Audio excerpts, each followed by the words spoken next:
Okay, dear students, so today's topic is storage devices. So, here, what do you understand with the storage? Storage से आप क्या समझते हो? Okay तो storage means एक तरह से किसी चीज़ को स्टोर करने की जगह, राइट। यहाँ डिवाइसेस दिया हुआ है मीन्स जो ऐसा डिवाइस जहाँ पर जो डेटा होते हैं वो स्टोर हो सकते हैं, right. Here storage devices can be divided into two parts. यहाँ पर दिया हुआ है कि टू पार्ट्स में हम स्टोरेज डिवाइसेस जो है आपका वो टू पार्ट्स में डिवाइड हुआ है, right. First one is internal memory and second is external memory. यहाँ पर बहुत ही ब्रीफ में, बहुत शॉर्ट में दिया हुआ है इंटरनल मेमोरी क्या होती है और एक्सटर्नल मेमोरी क्या होती है। ओके तो internal memory means it means inside the computer like the hardware, hard drive and RAM. Means internal memory में आपका क्या आ जाएगा, कंप्यूटर के अंदर का जो हार्ड ड्राइव है और RAM. External memory it means the removable media like CDs, DVDs, external and pen drives which are outside the computer. External memory means जो आपका रिमूवेबल मीडिया होती है जैसे कि CD है, DVD है, पेन ड्राइव है, SD कार्ड है, ये सब क्या होती है, रिमूव कर सकते हो आप अपना कंप्यूटर में लगा सकते हैं, इंसर्ट कर सकते हैं, फिर उसे निकाल भी सकते हो। Okay Internal memory means memory of computer. Let us enhance our knowledge about the memory of the computer. Internal memory means computer का जो अंदर का मेमोरी होता है। इंटरनल एक्सटर्नल मतलब आपको समझ में आ रहा होगा, जैसे इंटरनल ऑर्गन एक्सटर्नल ऑर्गन होता है हमारा, ठीक है। इंटरनल आपका आ जाएगा सारा किडनी, हार्ट, ये सब चीज़ें। एक्सटर्नल में आपका आइज़, ईयर, नोज़, ये सब चीज़ें आ जाती हैं। तो सेम वैसे ही मेमोरी में भी है। ओके तो मेमोरी में भी आपका इंटरनल मेमोरी है, एक्सटर्नल में इंटरनल मतलब रैम, रोम, हार्ड ड्राइव, ये सब। और एक्सटर्नल में आपका आ जाएगा CDs, DVDs, pen drive, SD card. Okay here हमारा जो इंटरनल मेमोरी है उसके नॉलेज को और इन्हेंस करने के लिए यहाँ एक्सप्लेन करके दिया हुआ है और भी चीज़ें। I am going to read it for you. Computer memory. Okay A computer is usually an electrical device which understands only electricity on and electricity off. This is expressed by using two symbols, that 0 and 1, which are called binary digits or bits. Means जो हमारा computer का memory है वो सिर्फ दो symbol को समझता है। कौन कौन से सिंबल हैं? 0 and 1, on end of. Okay तो ये इसको हम और किस नाम से जानते हैं? इसे हम बाइनरी डिजिट कहते हैं या फिर बिट्स बोलते हैं। Okay so here binary system क्या होता है? The binary number system is used in the computer to express numeric values in mathematical operations. Binary number का मतलब यहाँ पर है कि जो भी हमारा लैंग्वेज हम यूज़ करते हैं, चाहे कोई भी फॉन्ट हो, कोई भी स्टाइल हो, कुछ भी हो, ठीक है, जो भी हम उसमें अपना कीबोर्ड से या माउस से जिस चीज़ से भी हम इंस्ट्रक्ट करते हैं कंप्यूटर को, तो वो कौन सी लैंग्वेज समझता है? सिर्फ और सिर्फ न्यूमेरिक लैंग्वेज समझता है, वो भी 0 एंड 1। वो हमारी जो इंस्ट्रक्शंस हम जिस लैंग्वेज में भी देते हैं उसे इनकोड करके अपना पूरा प्रोसेस करता है, उसके बाद फिर आपको आउटपुट देता है। Here on the next page, despite having memory, a computer memory is different than that of a human. यहाँ पर जो अभी मैंने आपको समझाया वही होने वाला है। ओके वही समझाएगा। जैसे कि हमारा जो बॉडी है, हमारे बॉडी में हमारे पास जो मेमोरी है, जो ह्यूमन बींग्स होते हैं उनके जो मेमोरी है, उनके मेमोरी से बिल्कुल अलग कंप्यूटर की मेमोरी होती है। A computer stores data in the form of 0 and 1.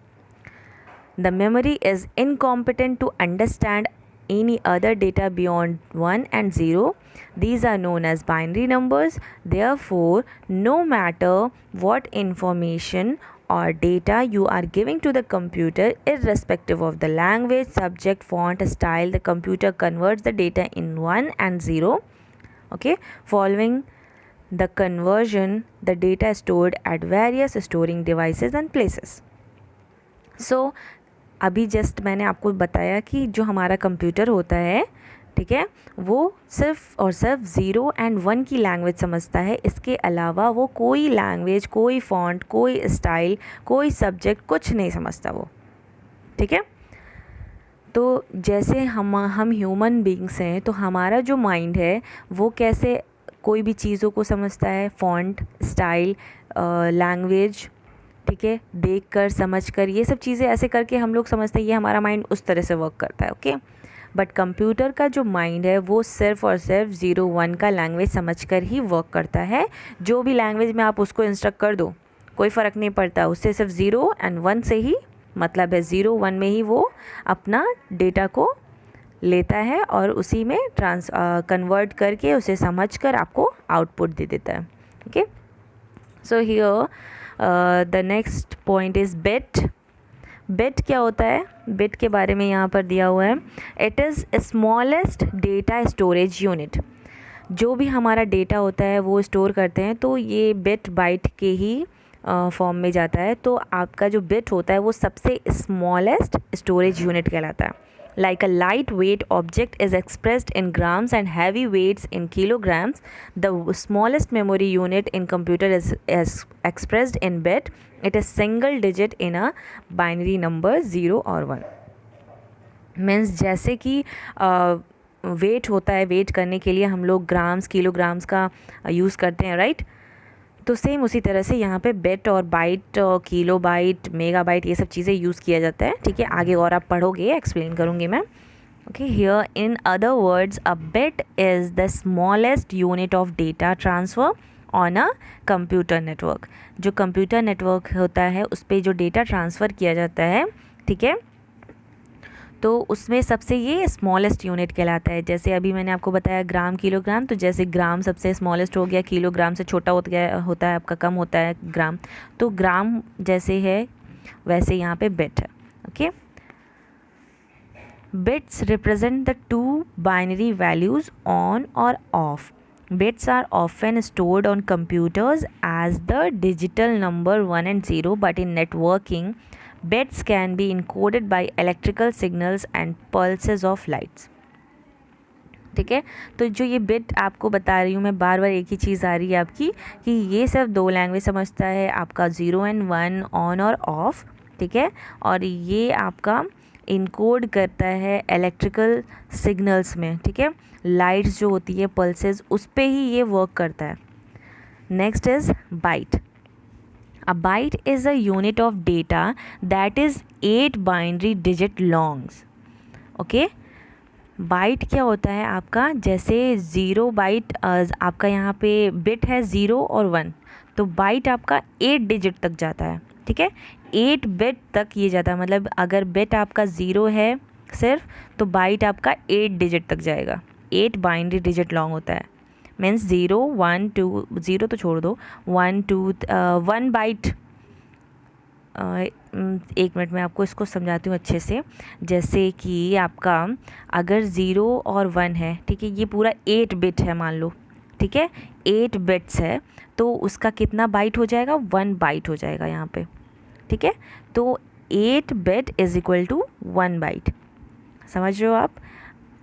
तो ये आपका कितना हो जाएगा, 8 binary digit long. A byte is the unit most computers use to represent a character such as a letter, number or typographic symbol.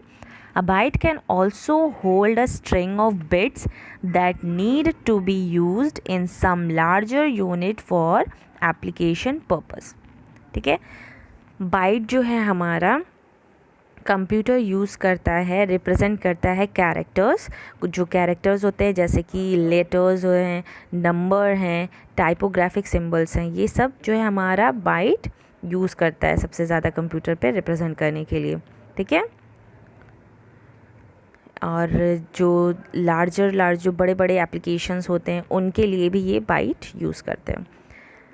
Now here you can C primary memory. Okay, primary computer memory जो है हमारा वो कितने parts में divide है, 2 parts में है, primary memory, secondary memory. Here you can see a chart, green chart here. Okay, so computer memory is divided into 2 parts, which is primary memory, secondary memory. Primary memory में भी 2 parts होते हैं, RAM, ROM. Then secondary memory में 3 parts हो गए आपके, hard disk, compact disk, pen drive. Okay, तो ये पार्ट नहीं है एक्चुअली, ये आपका पूरा एक्सप्लेन किया है कि सेकेंडरी मेमोरी में क्या क्या आता है और प्राइमरी मेमोरी में क्या क्या होते हैं, रैम और रोम होते हैं। ठीक है, तो I am going to explain it. Okay, let's see. Primary memory is the main memory of the computer. However, the data stored in primary memory is for a short period of time. Okay? तो primary memory को हम क्या कहते हैं, main memory बोलते हैं, main memory बोलते हैं इसको। तो जो भी डेटा आपके होते हैं वो स्टोर अगर किया प्राइमरी मेमोरी में जाता है तो वो आपका शॉर्ट पीरियड के लिए होता है। ठीक है, उसका टाइम पीरियड शॉर्ट होता है। Primary memory retains the data only till the computer system is on. Once the system is shut down और restarted, the data stored in the primary memory get lost. Primary memory can be further divided into 2 parts. तो primary memory में जो भी data या information होती है वो short period के लिए होती है। जैसे अगर आपका सिस्टम ऑन है तो वो आपका डेटा है। ठीक है, जैसे ही ऑफ होता है आपका जो भी इंफॉर्मेशन, जो भी डेटा होता है वो लॉस्ट हो जाता है, ख़त्म हो जाता है। ओके, तो ये जो प्राइमरी मेमोरी है वो भी 2 पार्ट्स में डिवाइड हुई है। This is also divided into 2 parts. So RAM, first one is RAM and second is ROM. So first of all let's read RAM. RAM stands for random access memory. This is the full form of RAM. Okay, random access memory. RAM is the most common type of memory found in computers and other devices such as printers. A computer's RAM is the memory used to store used to store data and programs on a temporary basis. Okay, the RAM is a short-term memory and stores input data, results, programs, applications, and information that is actively used while the system is on. It can be read and written. It is volatile memory, that means all data will be lost when the power is turned off. Okay, so RAM के part में क्या है आपका कि ये जो RAM है इसका पहले तो आपको पता होना चाहिए कि रैम का full form random access memory होती है। नेक्स्ट ये कि जो रैम है वो आपके मैक्सिमम डिवाइसेस जो हैं उसमें पाए जाते हैं, जैसे आपका फ़ोन, मोबाइल फ़ोन सबसे ज़्यादा ज़रूरी है जो आप सबके लिए। ओके, तो आपका जो मोबाइल फ़ोन है उसमें आपको मिल जाएगा रैम, जो प्रिंटर्स आते हैं उसमें भी आपको रैम मिलते हैं और कंप्यूटर जो होते हैं उसमें तो रैम होते ही होते हैं। ओके, तो ये जो रैम है वो क्या करता है, स्टोर करता है डेटा को, प्रोग्राम्स जो भी होते हैं आपके, एप्लीकेशंस, इंफॉर्मेशंस, जो चीज़ें हैं इंफॉर्मेशन, तो वो आपका शॉर्ट टर्म के लिए होता है। क्यों? बिकॉज़ आपका जैसे ऑन है जब तक आपका कंप्यूटर, तब तक वो आपका वर्क कर रहा होता है। जैसे ही आपका कंप्यूटर ऑफ होता है वो लॉस्ट हो जाता है जो भी इंफॉर्मेशन या डेटा होती है। ठीक है, तो ये एक तरह से वॉलेटाइल मेमोरी कहलाती है, इसको हम वॉलेटाइल मेमोरी भी बोलते हैं। Next is ROM. ROM stands for read only memory. ROM किस चीज़ के लिए, मतलब उसका क्या फुल फॉर्म है, read only memory. It is a permanent memory that is used to store important control programs and system software to perform a variety of functions such as boosting up or starting a program. ROM is non-volatile. It means the content are not lost when the power is switched off. सो रोम, एक तो आपका RAM हो गया, एक रोम हो गया। RAM वाले में ये तब तक का ही वर्क करता है जब तक आपका ऑन रहता है, कंप्यूटर सिस्टम जो है ऑन रहता है। ओके, और रोम में क्या है आपका कि रोम में आप परमानेंट मेमोरी रहती है एक तरह से, उसमें आप डेटा स्टोर कर सकते हो, वो आपका लॉस्ट नहीं होगा, इरेज नहीं होगा, डिलीट नहीं होगा। ओके, और इसे हम नॉन वोलेटाइल बोलते हैं। हम क्या बोलते हैं इसे, नॉन वोलेटाइल। वोलेटाइल वो होते हैं जो लॉस्ट हो सकते हैं, डिलीट हो सकते हैं, और नॉन वोलेटाइल जो डिलीट नहीं होंगे। ओके, ये आप जब जैसे कि आपका कंप्यूटर ऑफ हो गया, ठीक, तो जब कंप्यूटर अगर ऑफ होता है तो भी ये आपका इंफॉर्मेशन या डेटा स्टोर रहेगा इसमें। Okay, now secondary memory, the computer का जो सेकेंड पार्ट है आपका कंप्यूटर मेमोरी जो है दो पार्ट में डिवाइड हुआ, primary memory, secondary memory. Primary memory हमने अभी जस्ट पढ़ा रैम एंड रोम। अभी सेकेंडरी मेमोरी है, सेकेंडरी मेमोरी और secondary storage is the slowest and cheapest form of memory. It cannot be processed directly by the CPU. Okay? ये जो secondary memory है वो आपका सबसे धीरे और चीपेस्ट, मतलब सबसे सस्ता कह सकते हो आप, है जो कि आप CPU से प्रोसेस नहीं होता है ये। Okay, first it must be copied into RAM, पहले तो इसे हम रैम में कॉपी करते हैं। Secondary memory devices include magnetic disks like hard drives and floppy disk, optical disk such as CDs ROMs and magnetic tapes, which were the first form of secondary memory. Secondary memory जैसे ही बोला जाता है तुरंत ही आपके mind में आता है कि CD है, DVD है, पेन ड्राइव है और SD कार्ड है, ये सब आपके सेकेंडरी मेमोरी होते हैं जो कि हम लोग इंसर्ट करते हैं अपने मोबाइल फ़ोन है या कंप्यूटर सिस्टम है। कंप्यूटर का अगर बात करें तो CD है, DVD है, ये हम उसमें इंसर्ट करते हैं, फिर इसके बाद ही ये वर्क करता है जब ये अपना अंदर प्रोसेस होना स्टार्ट होता है। ठीक है, आपका ये CPU जो है वो प्रोसेस नहीं करता है। ओके, क्योंकि ये एक्सटर्नल होता है इस वजह से। तो I hope you understand this primary and secondary. Now there is measuring memory. Measuring memory means, let me first read it. The computer has a unit of measurement to calculate its storage capacity. The memory of a computer is measured in terms of bytes, kilobytes, megabytes, gigabytes and terabyte. Let us understand them with the help of following table. So here you can see there is a table. Okay, तो measuring memory का मतलब है कि हमारा जो इस computer है उसमें मेमोरी होती है उसे हम क्या कर सकते हैं, मेज़र कर सकते हैं। ओके, कि कितना उसमें बाइट है, किलोबाइट है, मेगाबाइट, इतने ही जितने आपको दिख रहे हैं सामने यूनिट्स ऑफ मेज़रमेंट, ये जो दिख रहा है आपको सिर्फ इतने ही होते हैं। ठीक है, 5। अब इसमें आपको क्या करना है कि I am going to explain it कि कैसे क्या होता है इसमें। ठीक है, 1 बाइट इज़ इक्वल टू क्या दिया हुआ है, 8 बिट्स और इसका सिंबल है B। 1 बाइट, अभी जस्ट मैंने थोड़ी देर पहले आपको बिट और बाइट का समझा रही थी तो उसमें मैंने बताया कि 8 बाइनरी डिजिट तक जाता है। ठीक है, तो वही है कि आपका जो 1 बाइट में 8 बिट्स आता है। Okay, next 1 kilobyte is equal to 1024 bytes. ठीक है, 1 किलो बाइट में 1024 बाइट्स कहलाते हैं, मीन्स KB। आप इसको ऐसे भी समझ सकते हो, अपने फ़ोन के जो आपको डेटा जब रिचार्ज कराते हो आप लोग अपना, राइट, तो उसमें क्या होता है आपको GB में मिलता है, MB में मिलता है, राइट। आप लोग ने जब भी रिचार्ज कराया होगा तो GB वाला 1 GB का कराया होगा, 2 GB का कराया होगा, 3 GB। ठीक है, तो वही चीज़ यहाँ पर एक्सप्लेन किया हुआ है कि कितना स्टोरेज कैपेसिटी होती है।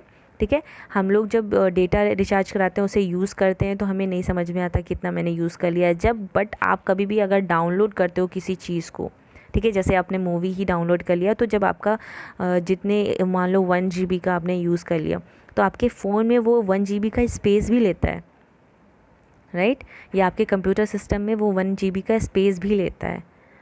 ओके, तो यहाँ पर वही है, 1 kilobyte is equal to 1024 bytes is equal to KB। फिर उसको KB सिंबल में हम जानते हैं। 1 megabyte is equal to 1000 kilobyte MB। Okay, 1 gigabyte is equal to 1024 megabyte. MB आप जो बोलते हो, GB बोलते हो, MB बोलते हो, वही चीज़ है यहाँ पे। ठीक है, मेगा बाइट, तो ये GB का सिंबल है। 1 गीगा बाइट मीन्स 1 GB में कितने हमें MB मिलते हैं, 1024। 1 टेराबाइट, 1 टेराबाइट में आपको कितने GB मिलते हैं, 1024। ओके, तो हमारा जो कंप्यूटर है उसमें मैक्सिमम आपको देखने को मिलेगा 1 टेराबाइट में मिलता है देखने को। ओके, तो this is a chart. Okay, आप इसको देखो, बार बार समझो, समझने की कोशिश करो कि ये कैसे होता है, कितने स्टोरेज आपकी कैपेसिटी होती है। Okay, so here I am going to end this. Okay, tomorrow in the next video I'm going to discuss about software and difference between hardware and not difference, actually relations between hardware and software. Okay, till then, thank you.